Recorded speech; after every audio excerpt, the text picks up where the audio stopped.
welcome back to the Imperfect Mellow podcast. Today I'm joined by Mary Joy. Um, can you tell us a little bit about yourself? Boy, that's a loaded question always, I isn't know, it? right? That's like the interview question of all questions. Well, in this context for this, I'm a licensed mental health counselor now. I used to be in the entertainment industry. I was a songwriter in Nashville, and I sang in the studio. Did some commercials when I was younger, but I got people in touch with their feelings as a songwriter and do as a therapist. I think my job is to help people listen to themselves. So that's what I do. But who I am, it's a totally different story. I'm finding that out every day, a little bit more and more. It's probably that's what we're going to talk about as everyone else is evolving every day. Thank you. Yeah, I know, right? I didn't realize how that is a loaded question, but yeah, thank you for coming on to my podcast. I really appreciate it. I appreciate you taking the time. I know Well, I time is appreciate being important. here. Yes. Thank you. So, for this episode, I wanted to discuss a little bit more about what trauma bonding is. The Okay. reason why is because, I feel like it's an important topic to discuss. Not only because I feel like a lot of people um, probably haven't really heard about it before, but then also probably don't realize that they have these types of relationships. Right. And so, yeah, I just wanted to go a little bit into it, into trauma bonding and Okay. yeah. How would you describe what trauma bonding even is? Like for someone who's never heard the term and they're hearing about it for the first time, what what is it? Well, trauma bonding is what most people think trauma bonding is when you are in a traumatic experience with somebody and then you fall in love or you get close. That is not trauma bonding. In fact, it's almost the opposite. Trauma bonding is when somebody sets you up to get you addicted to them, actually. Trauma bonding is done by physiological intermittent reinforcement. That's a big mouthful, but it is a biochemical reaction. I always tell people you do not attract, you are not attracted to narcissists. They are attracted to you, and they're selling you a bill of goods, and they do it by trauma bonding. They're wonderful and then they're horrible. And they're wonderful just long enough to get you to believe everything they say and do. And they create a trauma. Sometimes they even rescue you from that trauma they create. They may cause chaos in your life. You don't even know it. So that creates a bond. It's very much like the bond that's created. It's grooming. This is how children get groomed to be victims of pedophiles. It's grooming. It's a form of grooming. So they're wonderful, and then horrible. And it's so intermittent and intertwined so that you get chemically and physically addicted. When they're wonderful, you get dopamine and endorphins and oxytocin, which is the trust hormone. And then when they put you on that pedestal and then they knock the pedestal down themselves. And when they do that, then you get cortisol and adrenaline and you wonder what it is you did. So a trauma bond is a physiological addiction. So if somebody is telling somebody out there, just leave this person, that's like telling a heroin addict, just quit heroin because this person has set you up to get you addicted. I mean, isn't that what drug dealers do? They give you stuff for free and then Yeah, they and hook they go, you. oh, well, now the next dose will cost you. It's very similar. It's very insidious and it's dangerous because people don't recognize it. And then they feel responsible for it. And our society tends to make the victim feel responsible. So it's victimization. But once I tell people, once they recognize that, they can neutralize the trauma bond, then they can go through withdrawals of it and get extricated from it by developing an exit strategy. It can be done. Yeah, wow, I didn't think of it that way as an addiction. And so that's interesting to learn and know. Um, because I hear another reason why I wanted to talk about this topic, I feel like, on social media and just different websites, like we hear a lot about like toxic relationships, codependency. Mhm. Is there a difference between trauma bonding and codependency in a relationship? Well, yes, there is. I mean, not every codependent relationship is manufactured by a trauma bond. Trauma bonding is an abusive relationship, and not every codependent is trapped in an abusive relationship. They're really not. They just might give till they give out or be too good for their own good. Codependency is losing yourself while taking care of others. That's the brief version of it. You just lose yourself taking care of others. It used to mean you were living with someone who was dependent on a substance, so you were codependent, and it's expanded. So no, not everybody who's codependent and losing themselves taking care of others is in a trauma bond. That is not it at all. However, codependents are easy targets for trauma bonders because trauma bonders love to be pleased and love to control, and codependents love to please and don't mind being controlled, but they're not knowing they're being controlled. They think they're just being nice and meeting the demands of someone and making them feel better. So it's very, very slippery slope if you start Mhm. walking down those paths. Yeah. With the trauma bonder, does it always necessarily is it always necessarily a narcissist? Um, or can it be different types of people? Oh, different types of people. I mean, absolutely. Sociopaths being the utmost, them they're on the same cluster of disorders, by the way, as antisocial disorder and narcissistic personality disorder on the same disorder. So yes, but many people can trauma bond you, even just toxic relationships. I mean, parents can do it. The ones that you can never leave home, you can never leave me, and then they're wonderful and horrible. And the fear of abandonment is what drives trauma bonders usually. And it's a negative fear of abandonment. Codependents are driven by a fear of abandonment. Narcissists are driven by a fear of abandonment. One likes to please, one likes to be pleased. Again, that's where that trauma bond can get so strong between those two personality types. So, yes, anybody can do it. You don't have to be a narcissist or a sociopath to be a trauma bonder, but they're less likely. I mean, they're more likely to be narcissists or sociopaths, most likely, or a Yeah. borderline personality disorder, which they also are wonderful and horrible. Love you, hate you. I hate you. Don't leave me. I hate you. Please don't leave me. They push and pull. Yes, those. So, and there's people with attachment disorders that are much less to a degree that might be trauma bonding. They would be highly likely. It's a great question, Susie, because the kind of person with attachment disorders might be highly unlikely to know what they're doing. A narcissist and a sociopath and a borderline know exactly what they're doing. They Oh, know okay, yeah. exactly what they're doing. So somebody who's just afraid of being alone and just trying to control somebody to keep themselves safe, they might be less likely to know what they're doing. Yeah, that was actually going to be my next question. I was wondering, like, do they know at the time that they're trauma bonding? Do they know what they're doing? Yes. That's the brief answer. Yes. I wish I didn't know that. I was a therapist for a very long time, and narcissists, they'll come in our office, marriage counseling, court order, for whatever reason, or they just come in thinking they need help, and they don't stay for many sessions usually because I've become the bad guy and I don't know what I'm talking about because I'm not giving them the answers that they want. They're trying to, sometimes in marriage counseling, they're trying to get me to take one side or the other, which is not my job. I'm on the side of the relationship. I'm on the side of keeping people communicating, not choosing a side to say, yes, you're wrong, you're right. That's not my job. Uh, but so, yes, they know what they're doing because some of them just have flat out told me.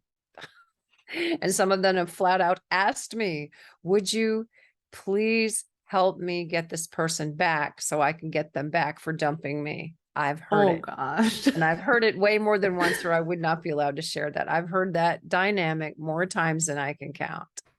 So yes, they know what they're doing. Sadly, Wow. they do. They're aware. You need to be aware that they're aware of what they're doing. Yeah. Is it possible for both sides of the relationship to be a trauma bonder, or is it It one? kind of can be. I don't think the codependent, I don't think the target is likely to be a bonder, but they certainly could start developing some of those same skills. There's a term that Dr. Alan Rappaport coined called co-narcissism. So you can be so infiltrated mentally by somebody, you can start acting like them. It's more of a role modeling where they've kind of molded you and melded you into something. So can you start acting like them? Yes, but it's more of a reaction than an action. It's not as conscious, it's subconscious. So they could, but really the one doing most of the trauma bonding is the controller. The one being controlled is the one in the trauma bond. Oh, okay. Okay. So, as an example, like for someone who doesn't know a lot about what this could look like how does this usually start, or what are, like how does it look like in a relationship? Well, I'm going to give you this is a perfect question. I love this, Susie. So I'm going to give you the answer in two brief scenarios so they'll understand there's a spectrum to it. I think it's really important for people to understand there's a spectrum to trauma bonding. So in a very more benign, less dangerous way, a trauma bond can just look like somebody love bombing, love bombing, love bombing, like a love addict. There's love addicts out there, and they're not really love addicts. I can't even call them sex addicts, just people that want to fall in and out of love, in and out of love, in and out of love. So they use you and lose you types. So they'll love bomb you and be nice and bring you flowers. I always say they'll bring you a rose or a Rolls Royce, whatever is in their budget. And then you just start trusting them. And then they have like this anxious avoidant thing. Okay, now you're too close. I'm going to chop you off. Usually that dynamic is from somebody who's been abandoned in the past, or they're scared, they're scared of relationships, or they're just young. I mean, they're just young and falling in and out of love, and it's very whimsy and flirtatious, and that's very minute. That's it. That is the low end of the spectrum of a trauma bond. Because when a person gets discarded, especially a young person, those broken hearts when you're 15, 16, 17, yeah, they hurt so badly. They hurt at any age, but at that age, it's insurmountable because it's your first one. The first is the worst. Now, the other end of the extreme of a trauma bond, and hopefully this will help people understand completely, when an abuser, and a horrible abuser, let's just say someone who's human trafficking, they will, I'm giving the other extreme. So, because some people do feel trafficked in their own homes. You can feel trafficked by your own spouses and partners. An extreme end is when a trauma bonder will just shower you with gifts, make you feel special, call you the special one, treat you like the special one. And then all of a sudden, without warning, they find fault with you. There's something wrong with you. Then they come down on you. They'll criticize you. They might even hit you or abuse you, deprive you of something. And you are trauma bonded because where's the nice one? Where'd the nice person go? That's where that addiction comes in. Because when they were love bombing you and being kind and wonderful, you were getting all those good chemicals we talked about, the dopamine, the endorphins, the I'm special. Usually somebody who's likely to be a target of that is someone who was an abused kid too. That's highly likely because that's familiar to them and the brain seeks the familiar. The trauma bonder in that case knows exactly what they're doing. And then they will vacillate. That's what the intermittent reinforcement is. That's exactly what the psychologists call that. They're using intermittent reinforcement to condition you. And it's by repetition.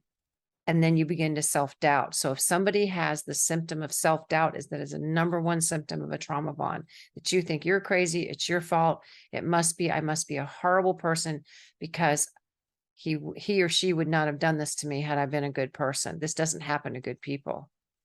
Yeah. So it could be like opposites. So going from like love bombing, being like super sweet and, giving gifts, etc., to the total opposite, where it could go up to like maybe the person hitting you, or maybe, Yes. that kind of thing. Yes, to extremes of it. And that is exactly how human traffickers get prostitutes to work for them.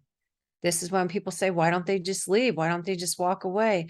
Good luck with that. And the traffickers, to the extreme, traffickers don't let you just walk away. I think there's so much in the media about that now. Finally, it's coming to attention. And there's an actress right now. I won't mention her name because I don't, it's where I don't know about the issues coming with that. She's made some, well, I guess she's made Netflix videos. It's Evan Rachel Wood. She was very much, she's very instrumental in changing some of the laws in the states, because when people have been traumatized, they withdraw, they're embarrassed, they take on the shame of the perpetrator. They feel ashamed for allowing people to abuse them. I was one of those people. I had an abusive spouse. I was so ashamed I let someone do it. And now, I'm older and I'm like, hey, I let someone do it. So I'm not ashamed of what happened to me. I'm not even ashamed that I allowed somebody to do it. I'm aware of it and I'm sharing there's a way out. And so Evan Rachel Wood has been going around from state to state trying to change the statute of limitations so people have a longer time to report abuse, because it takes a long time to go from that shame and self-blame up to I'm ready to talk. I'm ready to be a truth teller. I'm ready to expose this person. So, like if you're involved in a rapist situation, and that's what trauma bonders do many times, um, how do you report that right away? This is why people don't. They're scared. They feel like, oh, I put myself in a position to have that happen. Many people do, because the trauma bonder tells you that you have. So see those extremes. This is a very insidious but very serious situation. So if you feel like you're being trauma bonded, self-doubt is the first one. Withdrawn, being withdrawn, not wanting to tell, feeling ashamed. You're a victim, but you feel ashamed. So I like to tell people this happened to you. It doesn't have to define you. Just tell the truth, get the truth out, and you may save the next person from being trauma bonded. Yeah. Yeah, I was wondering that too, is like during that relationship, do the victims recognize that they're being trauma bonded, or do they see a pattern, of what's going on? Do they, yeah, like, do they know? Well, that is a perfect question. I always say you cannot see a pattern until you have one. You can stand right up next to a checked pattern or a chevron, any kind of pattern. Just stand right up close to it, and you can't see the pattern. You have to step away from it a little bit. You have to detach from it a bit. Then you start seeing the pattern. I always say being abused is like a crazy quilt. It doesn't look crazy till you step back from it and see how all the pieces fit. So do they know? No, not until they have a pattern. And then once they do, the addiction is so strong and the anxiety is so strong to leave. So they recognize it, but they don't know what to do about it. And when I usually when someone comes to my office, they're at the point of developing an exit strategy, even if they don't know it yet. Many trauma bonded people come to me saying, how can I stay in this relationship and stay healthy? And my answer is always, well, you can't, but I can help you stay and develop an exit strategy if you like. And that can take weeks, months, or years to develop. And it's all about safety and exiting when the anxiety is less and less and less and less. The less the anxiety is, and it's you get conditioned the same way. You get reconditioned is by repetition. So repetitiously, I help that person leave that relationship and come back to it if they have to. I always tell them my doors open 1,001 times. If you leave 1,000 times, my doors open 1,001. I won't judge you. It takes 7 or 8 times for a battered woman to leave her marriage. This Wow. is statistics. That does, because the trauma bond is so strong. Many have nowhere to go. And a lot of trauma bonders use money to trap you. You have nowhere to go. They make Oh, sure you okay. have nowhere to go. And if you have money, whatever is your money is theirs too. Like whatever's theirs is theirs, and whatever yours is theirs. So a lot of them take your money or make sure you can't go or have nowhere to go. So know that finances has a huge component of a trauma bond in a very kind of an ancillary or sidetracked way. Sometimes you Yeah. can trace it back to money. And if then that's easy because money got you in, that money can get you out and you can make money, right? Yeah. It's not rocket science. You can, I know it's difficult for some people, but money is something you can make. You may not be living the same lifestyle that you did. I certainly wasn't when I left, but you know what? Freedom isn't free. And what a beautiful thing. It, but the freedom, it's priceless. It'll cost you, but it's priceless. Yeah.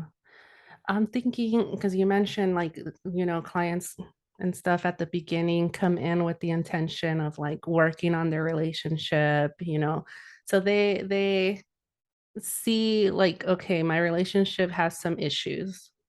And Mhm. so they come in wanting to work on the relationship.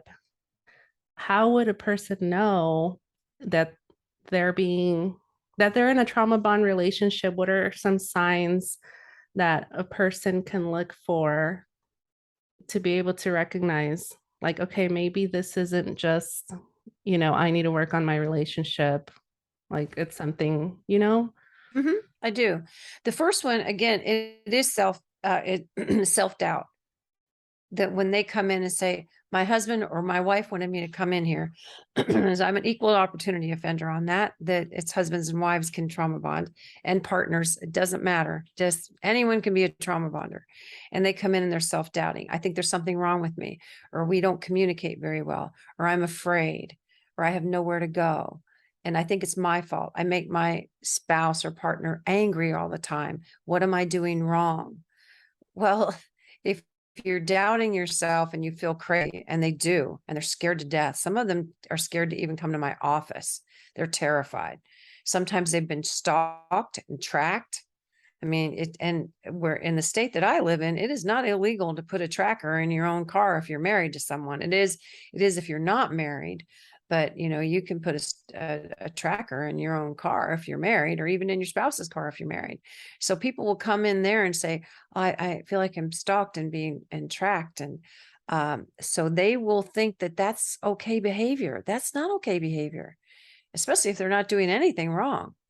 And so to recognize that, and to see when someone's in a lot of pain and agony, I don't tell them right away, you need an exit strategy. If they're in imminent danger, I tell them they do. I absolutely tell them they do. But if they're not in imminent danger, my first book was called Codependency Discovery and Recovery 2.0, to help people exit and to recognize codependency. I just wrote another one. I just finished the first draft of it, and it's about how to live with a narcissist until you can develop an exit strategy. So I will help them do that, and little by little by little reduce the anxiety of leaving. Then they're more afraid to stay than they are to leave. When that scale tips, when they're more afraid to stay than leave, then the exit strategy starts to get very rapid, and the trauma bonder implodes upon himself or herself, and it's easier for them to get away. So that they go from self-doubt into self-confidence. See, so there's hope there. And I hope someone listening hears that. Self-confidence is doesn't matter what the trauma bonder says. If you think that they're crazy and they're wrong, they probably are. You're not the only person to blame in a relationship. They often think they're the only one to blame. It's all their fault. Nope. It takes two people to mess one up yeah. and keep one together. Yeah, I love that. I love that you're writing a book on what to do or how you could cope, or while you're living with the narcissist. So for people that perhaps like can't just pick up and leave immediately, like Yes, what you are, can. yeah, like things that they could do, in the Well, you meantime. financial things is absolutely correct. And also, if someone is a narcissist or they're a sociopath, they're going to know you're detaching. Don't try to pretend like everything's fine. It doesn't work. They know. They can read you like a book. Codependents read people like a book to help them. Narcissists and sociopaths read people like a book to hurt them or use them. So they're going to notice you're detaching. However, they're afraid of abandonment too. Remember that. They don't have anybody to use and lose and abuse if you go. So they're terrified of you. And when I can get people to have one little glimmer and shimmer of hope that you're more in control here than the other person, I help them start getting, financially sound, having ways to get out, start traveling a little bit, start going out with friends, start doing things that they wouldn't otherwise do that might make the abuser angry. But what are they going to do? And then I teach them how to say benign statements and not ask questions. I want you to hear how powerful it is to, why are you so mean to me? Do you hear how victimizing that is, and how that's like you're a mouse? But if you say, you're mean and I'm not engaging in this conversation right now, and you walk away, even if they're screaming at you, you say, nope, you put your hand up, say, no, I'm not speaking to you right now. And if they're nasty, you can say, well, I expected you to say that. If they're critical, you say, how do you like this dress on me? Well, it looks awful on you. Why would you wear that? You say, oh, I expected you to say that. Just walk away. make statements. And I say, why don't you like it? Then you're automatically setting yourself up. When you ask somebody who's nasty a question, the answer is always some version of it's your fault. Don't ask questions and you won't get the bad answers. And when you expect less of them and more of yourself, you can walk away. Just takes time. Yeah, and that kind of takes the power away from them too, right? Yes. Yes, detach. And no matter what they do, often they'll stand in front of the door. I know that happened to me when I was going through all of these things before I went to graduate school late in life and discovered there were names for these things. They'll often stand in front of the door. Just call them out on it. Just say, please don't stand in front of the door. I know what you're doing. And if they continue to stand in front of the door and they're hurting you, then just wait and be calm. And if you never raise your voice and yell at them, one of the favorite tools of those people, they raise their voice to get you to talk over them. Then they talk over you. Then you talk over them. All of a sudden, everybody's screaming. Everybody's reactivity is set off. There's something called a vagus nerve that when we yell, it just makes our heart pound and our hands shake. It's huge. It's VAGUS if someone wants to Google it. That's a whole neuroscience lesson of all this trauma bonding. That's that thing that makes your heart pound and your hands shake.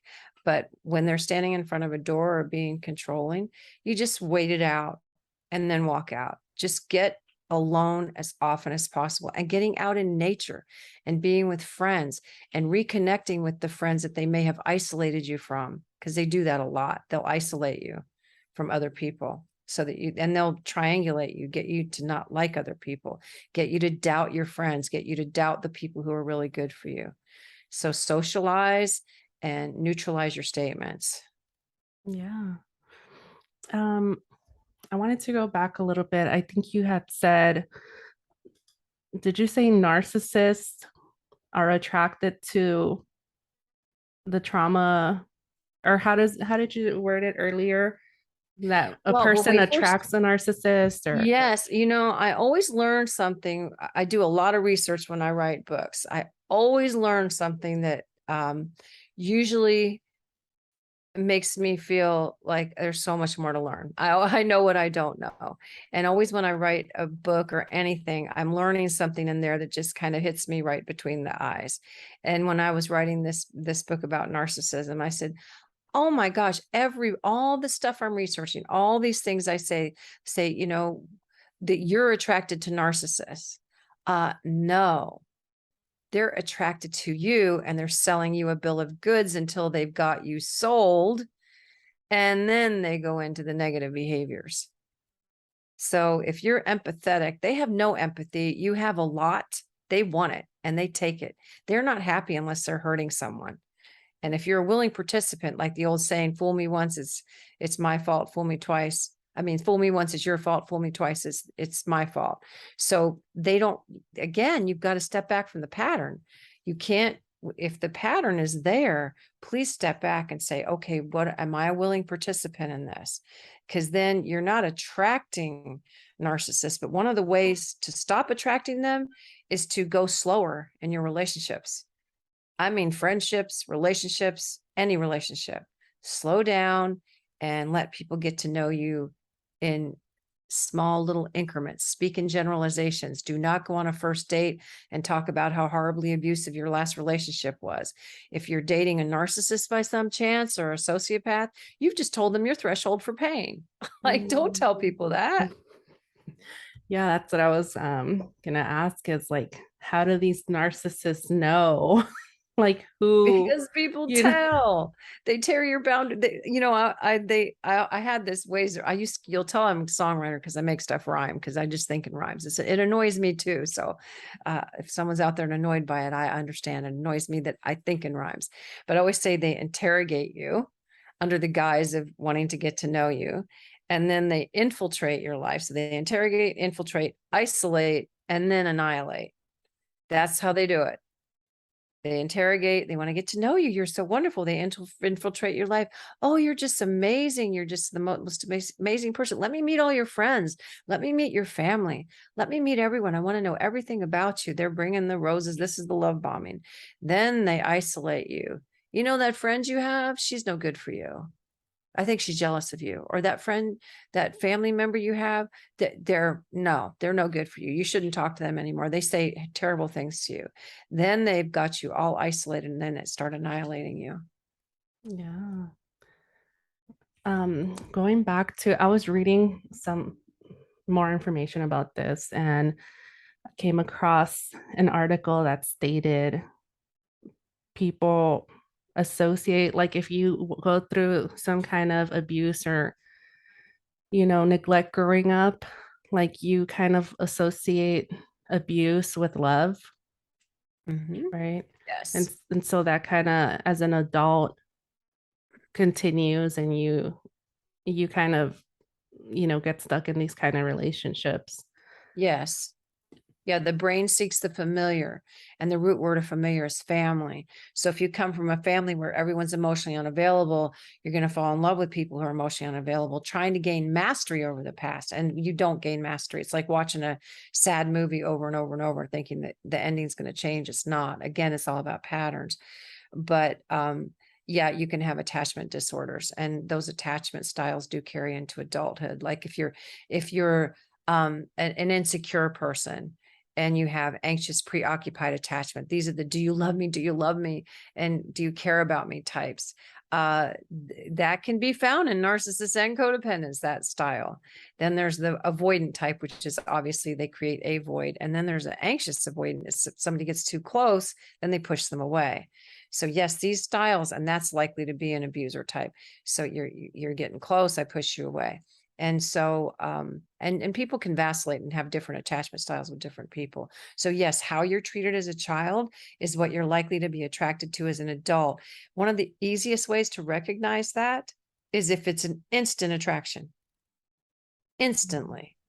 I remember when I was learning about this and I was exiting the abusive marriage that I had, I was watching a movie, and I will not mention the movie star. I do not want to hurt his feelings.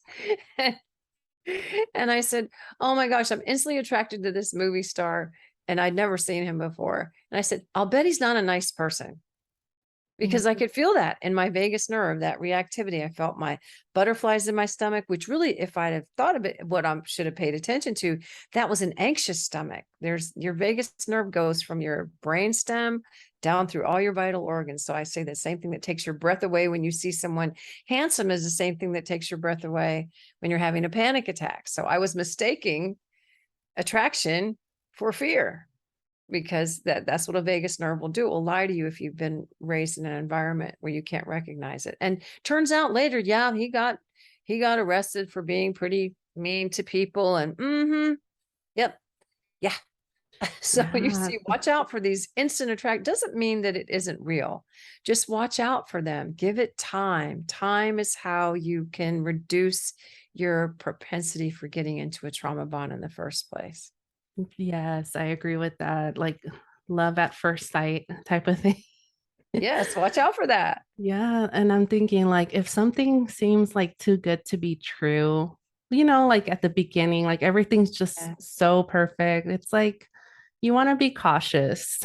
Like Yes. don't rush into things because I have seen that, people jumping into relationships and like moving really, really fast. And yeah, like you just want to make sure to take your time and not Take your move too fast. time. When you look at the plot of every romantic comedy, it's always about taking your time, because I mean, this is almost every single one. And I'm sure everybody out there can think of, I'm not going to pick one because everybody can think of one. That a man meets a woman, usually they're with somebody else, they're with the wrong person, then they don't like each other. These two, they meet, they don't like each other. And then they're thrown into a situation where they have to get along, like they're in a hostage crisis, or they're stranded on an island, or they get, they're at a friend's wedding or whatever it is. And then they, they're forced together, then they have conflict, then they come back together. And what is the element in that makes those healthier bonds so strong? Time. They've taken time. They don't like each other at first. They're repelled by each other. They've had to learn something from the relationship they're in that was not good for them. So, That is the plot of almost every romantic comedy because it's a sound art imitates life. So those are healthy relationships. Most of those people do live happily ever after. They've worked out all the stuff ahead of time. No Yeah. trauma bonding in those. Yeah, that is true. They do all have kind of the same the They same have the same storyline. plot. Almost all of them have the same plot. Yeah, I think also like going into a new relationship, at least now that because I've learned a few things too with my relationships, but I feel like, you know, you have to be able to be happy on your own and be comfortable with yourself Yes. before really like going into a relationship. Because I've had that in the past before, just in my own personal experience, where I just didn't want to be lonely. Like I just, wanted someone to love me. I just wanted a relationship. And it's easy to rush into things, when you're feeling Yes. that way, when you're just kind of like, I don't want to say desperate, but you just want to have a relationship. You want someone to Yes. love you. And that anxiety about being lonely and things like that, like that can make you jump into relationships very quickly. Yes. Yeah. The loneliness, no human likes to be alone. We are hardwired, and I'm glad you asked that or said it that way, because we're hardwired. Our brains, all human brains, are hardwired for connectivity and equally for safety. So do you see how if a trauma bond goes awry, that connectivity and safety can get very confused and it can become toxic, and it's literally toxic. Now, trauma bonds are literally toxic because of the chemical physiological reactivity going on. So yes, you have to be very, very careful. In fact, I think it was Rebel Wilson I think the name of the movie was Romantic Comedy, and she's got these two men to pick from, and it's the romantic comedy plot, the same thing. And at the very end, she marries herself. She said, I'm fine just the way I am. I'm just going to marry me right now. I really want either one of you. And she realizes that spending time with herself, I always tell people, you're not alone, you're with yourself. Mhm. I had to come to those terms too. Now, don't stay alone too long, because then you will get the avoidant kind of Yeah. attachment, yes, it's get to know yourself. You are the best person you can be in a relationship with, because you're going to be with you all your life. So Yeah. fall in love with yourself first, in a good way, in a healthy way, so that when you're self-confident and not scared, you can fall in love with someone in a Yeah. healthy Yeah, definitely. And I feel like you will also hopefully not attract narcissists way. because you, Right. you'll be more confident. You know, Yes. um, Yes, what it was a compulsion. I always say, well, what's a compulsion can turn into a repulsion. Yeah, and they'll be repelled by you too. If you're repelled by narcissists, you will start repelling them. You'll see them coming from a man. The too good to be true. You mentioned it, Susie. Too good to be true. If somebody's too good to be true, you can look right at them and go, this just feels too good to be true. I'm suspect of that. And going, oh, this is too good to be true. This is wonderful. Do you see? Do you see? yes. Same phrase with a different attitude. One is very self-confident. You see, this is too good to be true. We need to give this time, instead of saying, oh, this is wonderful. This is too good to be true. This must be it. You must be the one. Yes. Yes, right. Okay. Yes. How can someone or how do you get support for this? Like how do you get support if you're in a type of relationship that's trauma bondy or Hmm. what are some steps that people could take or what can they do? Well, the first thing is doing what we're doing right now. It's educating people. Educate yourself, because without first educating yourself, it's going to be very difficult to find a good professional who can help you, because some professionals really aren't well versed in all the little subtle nuances and patterns of narcissistic abuse and trauma bonding. I was in one, so I get it. Now, that said, trauma bonding is not a competition. Everybody's trauma bond is different, and I treat everyone individually. But to recognize that, if you educate yourself, then you can choose a professional.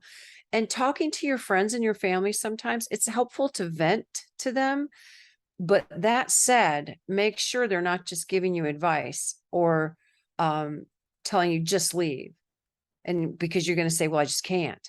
Well, why can't you? They're going to judge you. If someone's judging you, don't share your story with them.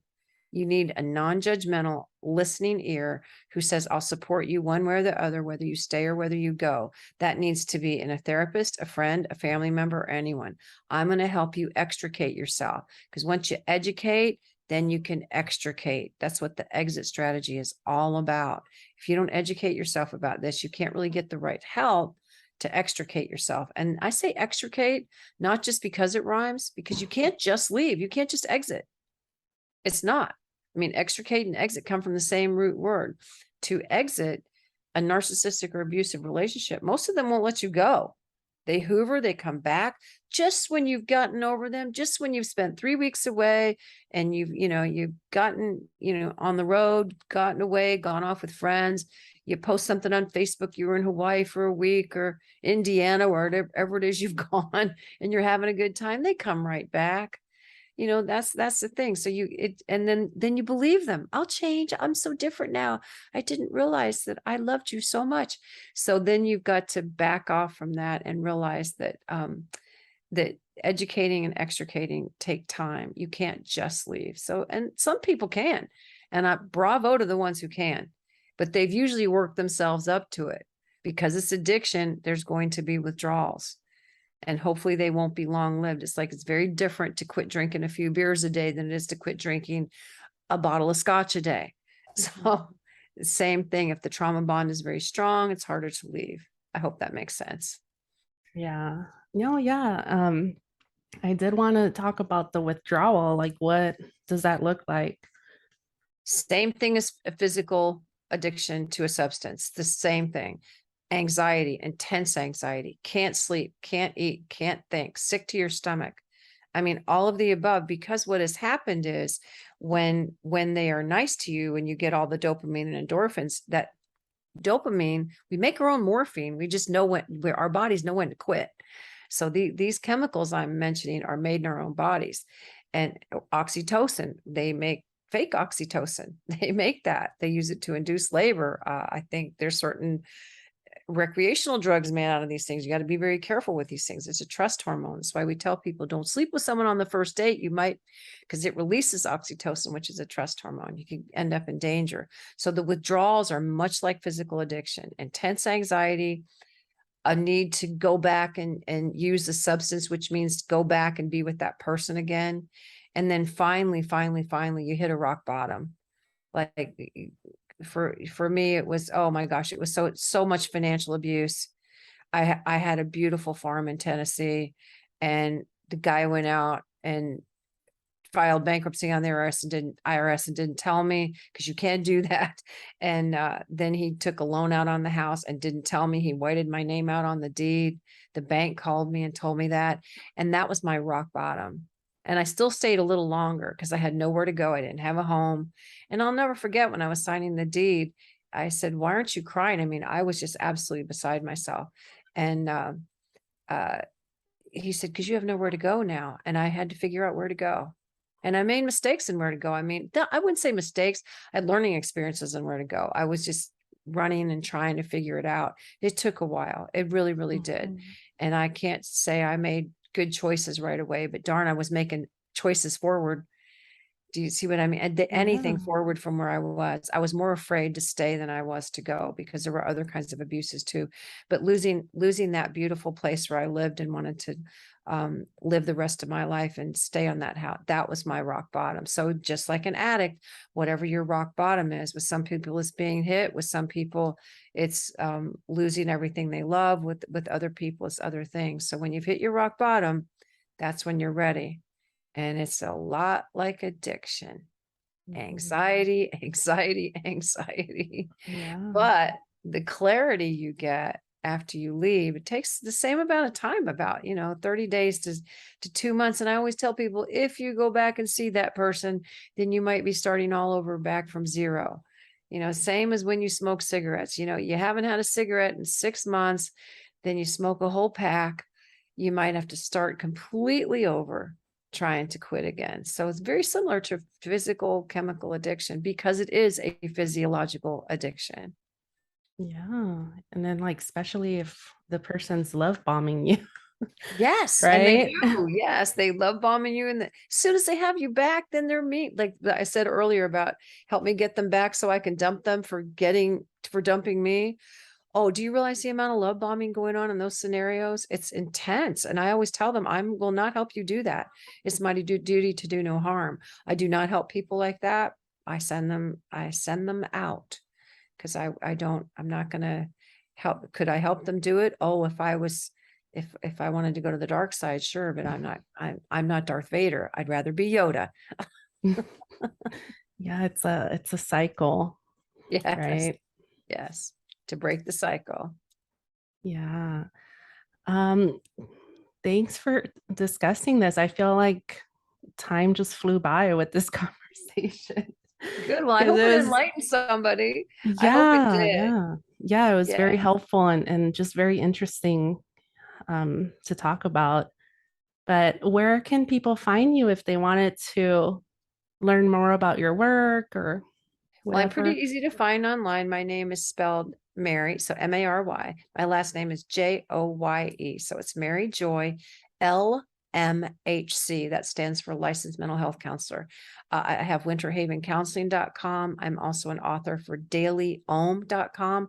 I have courses on this kind of thing on Daily Ohm. They're very reasonable. I love writing for Daily Ohm. They're wonderful people. And then I've written a book called Codependency Discovery and Recovery 2.0, and you can get it anywhere books are sold, Amazon, anywhere. But I'm easy to find because my name's spelled differently. So type in Mary, JoyeLMHC, and you will find me. And thank you, Susie, for having me because this is obviously a passion. Mhm. Because I've been there and I want to share how to get out of it. You can do it. It just takes time. Yeah, and awareness is a big thing Yes. too. Like Yes. if you don't know, what to look for, what's going on. I feel like this should be talked about to like even like younger adults or Oh, they should be teaching this in yeah, school. in schools. The vagus nerve should absolutely be taught in school. This is a huge part of our bodies. And when people look it up, again, I spelled VAGUS. If people would look up that when we have fight, flight, or frozen, which we all heard that, but it sets that vagus nerve off, that's involuntary and it doesn't know the difference between fear and excitement, as we've said. So I help people get out of trauma bonds by turning their fear into excitement. This works before we hang up today and before we say goodbye. I hope this hits home with somebody and really helps them change the fear of leaving somebody into excitement on what's going to happen in my future when I do. Stop thinking about what's going to happen to me if I do and start thinking about what's going to happen to me when I do. Do you just feel that shift and lift of perspective there? Yeah. Yeah, Yeah, expectation. I get excited. Like, Yeah, from fear to excitement. yeah. Exactly. Okay. Well, Yes. thank you so much. And I will definitely be checking your website out and all Thank the you. content. But thank you so much for coming on the podcast today. I appreciate Thank it. you so much, Susie, and I hope it helped a lot of people. Thank you.